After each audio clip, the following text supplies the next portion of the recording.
Hello and welcome back. When we use the diabetes data file, we managed to predict its class, negative or positive. And if we look at the actual file itself,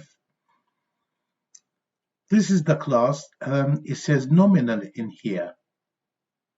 So we managed to predict a class which has nominal values. In this lecture, we are going to use a simple linear regression algorithm to predict a class with numeric values.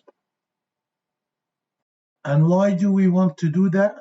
Because if you want to use linear regression algorithm, you need to predict a class which has numerical values.